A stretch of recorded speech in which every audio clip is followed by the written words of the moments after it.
This is Mac OS Ken. Digging into the iPhone 16e price, what iPhone 16e might mean for future iPhones, and Apple TV Plus titles topple other Apple TV Plus titles. It is Friday, the 21st of February, 2025. I'm Ken Ray, and this is news from Mac OS Ken, brought to you by yours truly and sponsored by Incogni. Take back your personal data and get 60% off with an annual plan with code MacOSKen at incogni.com/MacOSKen. This show is also supported by people like you, patrons through Patreon. Find out more and add your support at patreon.com/MacOSKen. Sorry, I was just laughing about something I edited out. Tell me you live far removed from the average John and Jane without telling me you live far removed from them. Stepping to that challenge, Evercore analyst Amit Daryanani. Apple 3.0 ran part of a note he wrote after Apple's iPhone 16e announcement that had the analyst saying, "It's encouraging to see Apple increase pricing after years of holding prices steady." Tell me you live far removed from the average John and Jane without telling me you live far removed from them. Quoting his note, the price for the new phone will start at $599, which is a sizable increase over the prior $429 starting point for the SE. We think it is encouraging to see Apple increase pricing after years of holding prices steady, and it's possible this could be a test case for increasing the entry price for the iPhone 17 lineup. Yay! Some seem to take the pricing personally. Devendra Hardavar, senior editor at Engadget, wrote his take under the headline, "A $599 iPhone 16e is a cruel joke," with the subheader, "The cheapest iPhone should not cost $599. He raises the same point Daryanani raised about future iPhones. Of iPhone 16e, he writes, "It's no longer a small phone, and it pushes Apple's cheaper iPhone option well beyond $500.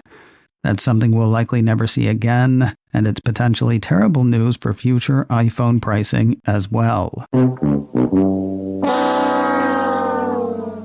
I insert the Price is Right horn, though Daryanani would likely have me pop a champagne cork in its place.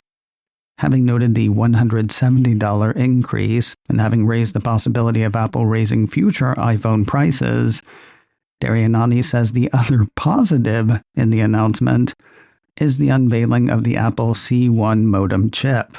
He thinks that'll go into iPhone 17, increasing that phone's battery life and saving Apple money. Saving money on a phone for which he thinks Apple is going to charge more. He and his also think iPhone 16e will help Apple maintain its streak of success in emerging markets. That's due to compelling features and hardware at a lower priced entry point. Not lower than $429, of course. And yet, a piece from TechCrunch sheds light on how the pricing might play out in one emerging market. Focusing on India, that report has numbers from IDC that show iPhone SE with next to no market share on the subcontinent. Instead, people buying iPhone are buying older iPhones, models that are more full-featured than the most recent iPhone SE, but not as pricey as iPhone 16. In 2024, India became the fourth largest market for Apple, according to the report. But it wasn't iPhone SE or iPhone 14 that helped Apple succeed in the South Asian market. In fact, the iPhone 15 and iPhone 13 were the highest shipped models, with a 6% share of overall smartphone market in the fourth quarter. It really is a weird story. If I'm reading it right, IDC doesn't see iPhone 16e creating new buyers in India, but it doesn't see the new phone dissuading any either. Where third-party sellers can do discounts on older models and where consumers tend to buy in installments, IDC analysts aren't sure iPhone 16e will be a big hit, given the features the budget phone sacrifices. TechCrunch called it a budget phone. Don't at me. I get what IDC is saying. Still, I can't help wondering whether Apple poured sugar in the gas tank of the supercycle for which Wall Street's been hoping by raising the price of its least expensive phone to a level of premium by global standards. Mostly I feel for the people who can't afford to get in, just as I feel for myself for being priced out of Apple Vision Pro. But Mr. Darianani is chuffed.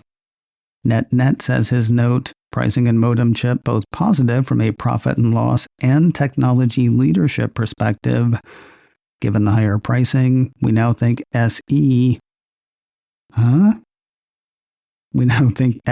can add about $14 billion to iPhone sales revenue. We also think the price increase and in-house modem chip could be a precursor to a similar strategy for the upcoming iPhone 17 launch. Evercore's got an outperform rating on Apple shares. Darianani's price target on the shares is $260. Darianani's not the only one who thinks Apple will put more of its chips in future phones. Wouldn't it be funny if he were? Anyway, he's not. Chiming in on Thursday was TF International analyst Ming-Chi Kuo. iDownload blog had young MC telegraphing from the Hell site, saying following Qualcomm, Broadcom's Wi-Fi chips will also be replaced by Apple's in-house chips at a faster pace. My latest industry survey indicates that all new iPhone 17 models will feature Apple's in-house Wi-Fi chips. Beyond cost reduction, the switch to in-house Wi-Fi chips will enhance connectivity across Apple devices. News that is exciting to and for me personally. Remember my complaining Thursday that my iPhone 15 Pro Max doesn't have visual intelligence for no reason anybody had ever explained? Guess what my iPhone 15 Pro Max is getting? Mac Rumors has Apple telling Daring Fireball's John Gruber that visual intelligence is coming to the iPhone 15 Pro in a future software update. If you don't have an iPhone that'll do it, or haven't been upset about having a phone that should but doesn't, Mac Rumors reminds you, visual intelligence lets you use the camera to learn more about places and objects around you. It can also summarize text, read text out loud, translate text, search Google for items, ask ChatGPT, and more. I'll tell you, it's the grocery store around the way about which I'm most excited. It serves a clientele that's mostly non-native English speaking. Also, visual intelligence seems like magic. And who doesn't want magic in their pants? I mean their pocket. Apple didn't say which update will bring visual intelligence to the iPhone 15 Pro units. Mac Rumors figures it'll be iOS 18.4, which Apple has confirmed is due out in April. More news in a moment, but first a word from today's sponsor, Incogni, helping you take back your personal data. Maybe because of the security show I do, I am huge into privacy these days. I think about the years I spent posting where I was at any given time and giving out personal information without thinking, and I cringe. That stuff never goes away. I've had Incogni working to get that info back for me, and it's been a real eye-opener. They found a data broker that had addresses for me going back to my 20s, which was many years before I started this show, which was almost 20 years ago. It's info that gets sold to advertisers and insurance companies and other data brokers, any of which can be used by them to get the upper hand in business dealings at best, or just end up being stolen by bad guys at worst. Since I started with Incogni, they've gotten over 240 data brokers to remove my data, while 57 have said they'll never do it again. Those numbers were just updated today. Here's the thing though, even if those data brokers do that again, Incogni will be ready with more data removal requests. It's what they do. And they can do it for you. Make an account, answer a few questions, and let them start taking your data back. Take control of your data privacy today with Incogni. Get 60% off an annual plan with code MacOSKen at incogni.com/MacOSKen. That's a great savings, and it comes with a 30-day money-back guarantee. INCOGNI. Get 60% off an annual plan with code MacOSKen at incogni.com/MacOSKen. Lots of news around Apple Originals and Apple TV Plus today. I'd rather do that than the whole geopolitical, tariff-laden manufacturing thing, so I'm gonna. It was a big week for Apple TV titles beating up other Apple TV titles. A piece from Deadline had Apple saying that last week's premiere of The Gorge was the biggest film premiere for Apple TV Plus to date. Meanwhile, another piece from Deadline had Apple indicating that Severance has broken Apple TV Plus records, launching as the platform's #1 series in history based on number of unique viewers from the 17th of January through the 17th of this month. According to Apple, according to Deadline, through Season 1 and half of Season 2, Severance already has amassed more viewers than any other Apple TV Plus series, including 3 seasons of Ted Lasso, becoming the #1 most-watched series globally on Apple TV Plus, with top markets including the US, UK, Canada, Brazil, Australia, Germany, France, Mexico, and Spain. It is worth pointing out Apple TV Plus is bound to have more subscribers today than it had when Ted Lasso and other past titles premiered. That said, what Apple's putting out now is working for it. Deadline has Apple indicating that The Gorge drove double-digit growth globally for the service and boosted new viewers by 80% weekend over weekend following its debut on Valentine's Day. Apple looks to be on the verge of picking up an interesting drama. Another piece from Deadline says Apple Original Films is in talks to land the untitled UFO package that has Joseph Kosinski directing and Jerry Bruckheimer producing. Kosinski and Bruckheimer are the director-producer team behind Apple's next big movie, F1, racing into theaters this summer. While there's lots of interest in this film, Apple's said to be in the pole position thanks to how well things have gone for the Brad Pitt Formula One movie. As for what the new one's about, Deadline says it's akin to a UFO disclosure theme take on All the President's Men, the classic 1976 political thriller. Sounds kind of like The X-Files, except exactly like The X-Files. I'm pretty sure The X-Files got us to where we are today. I'm not kidding, and I don't mean that in the good way. Still, I'll get the soda if you get the popcorn. 2 first looks from Apple TV Plus to round out the week. First, the Cupertino streamer has issued a press release on the golf comedy Stick, starring and executive produced by Owen Wilson. The release says Wilson plays an over-the-hill ex-pro golfer whose career was derailed prematurely 20 years ago. After the collapse of his marriage and getting fired from his job at an Indiana sporting goods store, he hedges his bets and future entirely on a troubled 17-year-old golf phenom.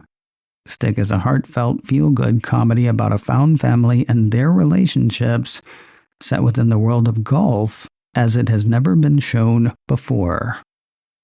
Peter Dager plays the phenom. Other stars include Mark Maron and Judy Greer. 10 episodes for the series. The first 3 hit Apple TV Plus in June. The other show getting peaked? Probably not feel good.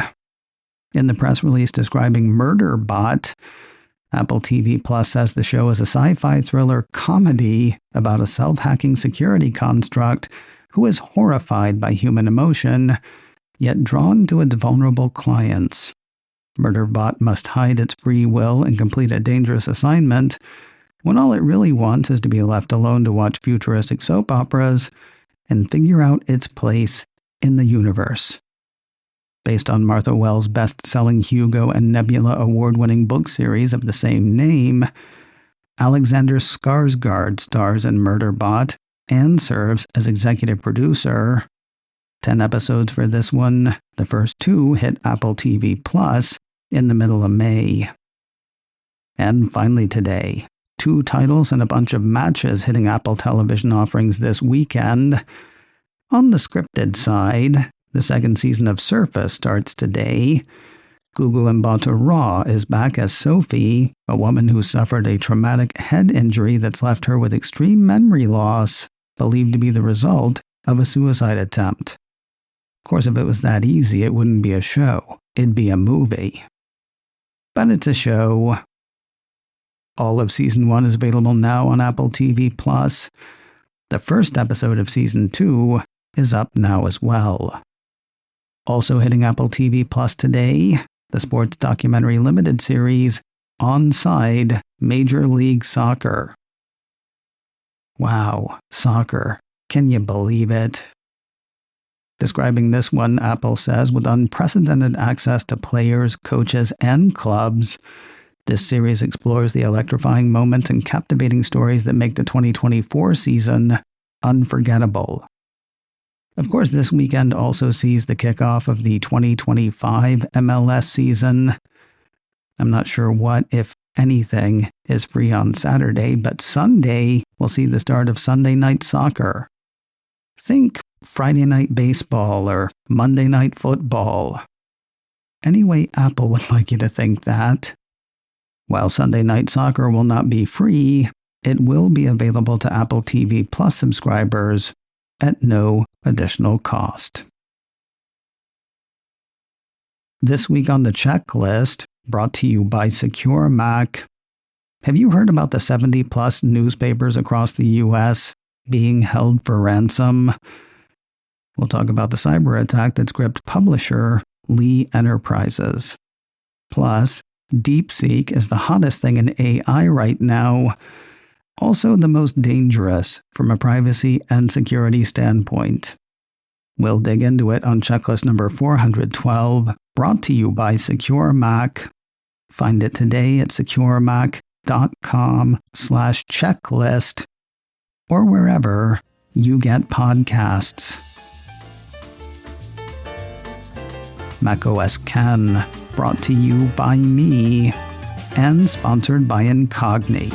Get 60% off an annual plan with code macOSKen at incogni.com/macOSken. This show is also supported by people like you, patrons through Patreon. Find out more and add your support at patreon.com/macOSken. Advertising handle by Backbeat Media. Online at backbeatmedia.com. You can reach me a couple of ways. Info at macosken.com or call 716-780-4080. Until next time, that is news from macOS Ken. I'm Ken Ray.